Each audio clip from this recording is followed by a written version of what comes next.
तो अभी orange part से मैंने जैकेट की कटिंग भी कर ली है। जैकेट की कटिंग ए लाइन शेप में कर रखी है। ये बैक पार्ट है हमारा, ये फ्रंट पार्ट है और ये स्लीव्स हैं। इसके जो ये पेजली बने हुए थे, ये फूल पत्ते, इनको एक डायरेक्शन में रखते हुए हमें ऐसे निकालना पड़ा, नहीं तो इसका घेर और भी बड़ा हो सकता था। तो देखो उस रग में आप चाहो बहुत बड़ा घेर रख सकते हो, चाहे आप उसको स्ट्रेट रख सकते हो। तो इसको मैं आपको ऐसे ही समझा देती हूँ, थोड़ा थोड़ा बैक पार्ट में मैं समझाऊंगी। एक साइड से आपको जैसे यहाँ पर से लाइन से लगा लेती हूँ मैं आपको। देखो ये लाइन मिलाया मैंने, ठीक है। तो ये बंद साइड से हमें रखना है, ठीक है। एक के ऊपर की लाइन एक, तो ये यहाँ से आपको जितने कंधे हैं उसका आधा रख लेना है। शोल्डर डाउन चले जाना है आपको 1 इंच। अपने आर्म होल रख लेना है चेस्ट के हिसाब से 6 इंच 7 इंच जितनी भी चेस्ट होगी उतना रख लेना। और यहाँ से फिर चेस्ट रख लेना। जैसे मेरी क्लाइंट की चेस्ट 37 थी तो उसमें मैंने 3 इंच की लूजिंग दी है।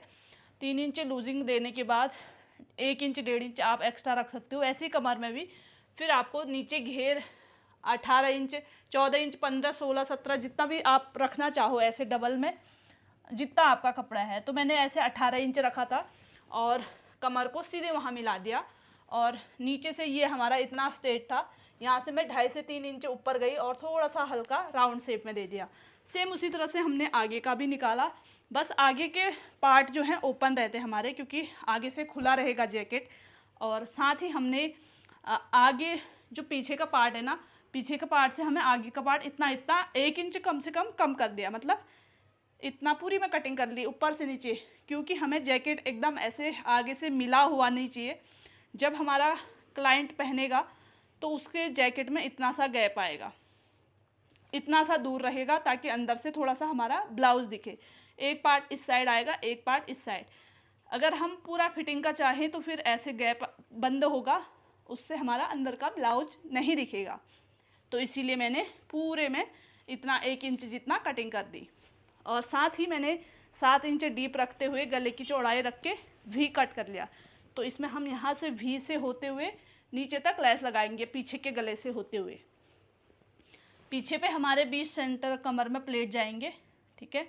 तो चेस्ट में लूजिंग चल जाएगी, लेकिन कमर में जो हमने 3 इंच की लूजिंग दी है वो ज़्यादा हो जाएगी। इससे हम इसमें 1 इंच मतलब आधा इंच आधा इंच का प्लेट डाल देंगे, इस साइड से भी उस साइड। आप लंबाई अपने अनुसार जितना चाहो उतना रख सकते हो। तो इसमें मेरा 44 लंबाई आ रही थी जैकेट की, तो मैंने उतना रख लिया। अब ये बनेगा हमारा बिना अस्तर का, ठीक है। ऐसे ही जॉइंट होगा, ऐसे समझा देती हूँ, खोल लेती हूँ पहले मैं, ठीक है। एक पार्ट यहाँ हमारा इस तरह से, ये आर्म होल, ये साइड पूरे नीचे तक क्रॉस जॉइंट होंगे इस तरह से। यहाँ पे हमारी लेस आएगी। और ये दूसरा साइड हमारा, दूसरा साइड भी बिछा के दिखा देती हूँ मैं आपको। तो देखो हमारा फ्रंट में इतना सा गैप है, वैसे आपको सेम सेम ही दिख रहा होगा। तो जब हम इस पर वो वाली लेस लगाएंगे, इसका जो रखा था हमने वो, और साथ ही में हम दोनों साइड स्लीव्स लगा देंगे इस तरह से। तो ये हमारा कुछ इस तरह का ए लाइन जैकेट या श्रग तैयार हो जाएगा। हम लेस पीछे से होते हुए आगे से लेके यहाँ तक लगाएंगे और ऐसे ही ऊपर, बस घेरे में नहीं लगाएंगे। लगा भी सकते हो अगर अच्छा लग रहा हो, अगर अच्छा लेस है तो देखेंगे वो सिलते समय। बस ये सिंपल सा था। अब हमारा तीनों ड्रेस कट गया है, प्लाजो, ब्लाउज और जैकेट। सिलने के बाद दिखाते हैं आपको फाइनल लुक।